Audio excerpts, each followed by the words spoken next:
Hello family, welcome back to my new blog. কেমন আছেন আপনারা সকলেই? আশা করি ঠাকুরের আশীর্বাদে সকলেই অনেক ভালো আছেন।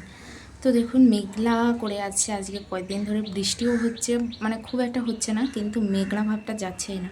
আর মেঘলা করে থাকলে না একদম মন মেজাজ আমার ভালো লাগে না, আরও মন খারাপ লাগে।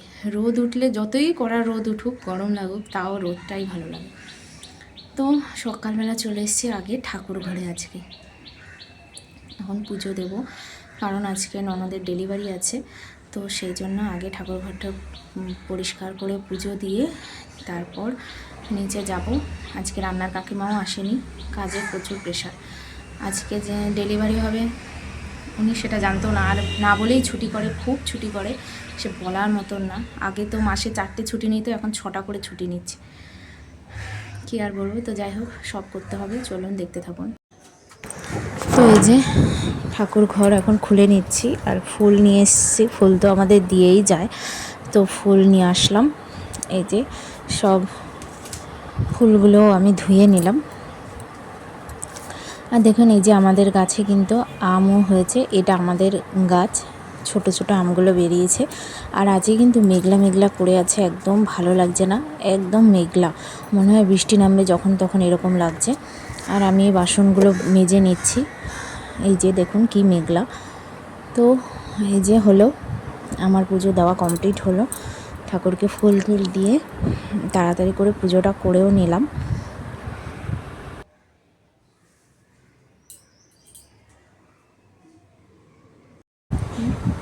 এরপর এই যে রান্না বান্না চলছে তাড়াতাড়ি করে। রান্না হলো এখন, এই যে সজনে ডাঁটা দিয়ে একটা তরকারি। সকালে ভাত খেয়েই গেলাম, আর আমি মাছ ভাজা বসালাম। এটা হচ্ছে পার্শে মাছ, পার্শে মাছ হবে, আর সজনে ডাঁটা, ব্যাস। এই যে আমরা 3জনে বেরিয়ে পড়লাম। এনো, তো এখন টোটো ধরবো। এখনও মেঘলা করে আছে, একটুও রোদ ওঠেনি না।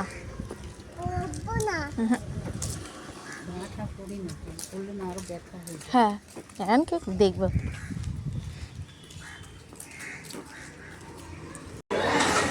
তো চলে আসলাম এই যে নার্সিংহোম। এখানে কিন্তু আমারও ছেলে হয়েছিল এই নার্সিংহোমে। তো এই যে এখন আমরা ওয়েট করে আছি, এই যে আমার দেওর আর আমার ছেলে। তো আমরা ওয়েট করে আছি কখন খবর আসে। তো আমরা বাড়িতে চলে এসেছিলাম এরপর। আর আমার ননদের মেয়ে হলো, তো সবাই, মা মেয়ে দুজনেই সুস্থ আছে, ভালো আছে। আর এখন আমরা বাড়িতে।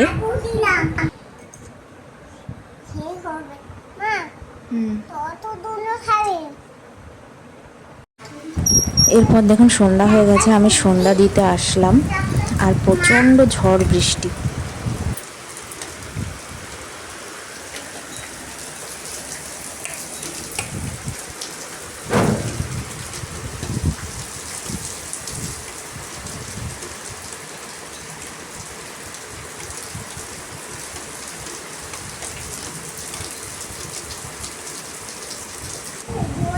আর প্রচণ্ড বৃষ্টিরও আওয়াজ হচ্ছে, তো আমি কোনো রকম। তো দেখুন বৃষ্টি কিন্তু এখনও হয়েই যাচ্ছে। আর আমি সন্ধ্যাবেলা এখন ভাবলাম একটু রসুন মুড়ি বাদাম দিয়ে ভাজি, একটু খিদা খিদাও পেয়েছে। তো এই যে রসুন মুড়ি ভাজছি আর বাদাম দিয়ে, সঙ্গে চা বানিয়েছি। আর এই যে ছেলের জন্য দুধ নিয়েছি, ছেলেকে দুধ দেবো। রসুন মুড়িটা কিন্তু আমার ভীষণই ভালো লাগে খেতে, আর আমার ছেলেও দেখি এখন রসুন মুড়িটা খুব পছন্দ করছে। বাড়ির সবাই পছন্দ করে রসুন মুড়িটা, আর আমার ছেলে তো রসুনগুলো বেছে বেছে খাবে, ওর এত ভালো লাগে। এরপর দেখুন বৃষ্টিটা কিন্তু একটু ধরেছে, আর তো বৃষ্টিটা একটু ধরেছে। এখন আমি একটু যাচ্ছি বাজারের দিকে। আর আশ্চর্য ব্যাপার হলো, আজকে কিন্তু আমারও জন্মদিন, মানে আজকে আমার ননদের মেয়ে হলো, আর আমার আজকে জন্মদিন। তো সেই জন্যই ছেলেকে দুধটা দিলাম। আর এরপরে বললো ম্যাগি খাবে, ওকে ম্যাগিও বানিয়ে দিলাম।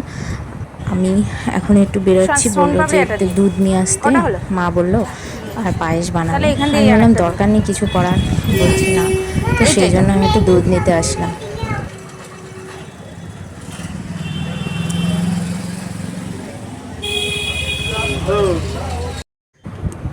এই যে পায়েসও বানানো হয়ে গেছে, আর আমি আমার জন্য বেড়ে নিচ্ছি। কেউ তো নেই, আমার হাজব্যান্ডও বাড়ি নেই, নয়তো কেক ঠেক আনে। আর আমি একটুখানি আমার জন্য অল্প একটু বেড়ে নিচ্ছি যাতে নষ্ট না হয়। আমার তো খেতে ইচ্ছা করছে না অতটা, একটুখানি কোনো রকম খাবো। আর 5 রকম মিষ্টি এনেছি, এইগুলো একটু করব।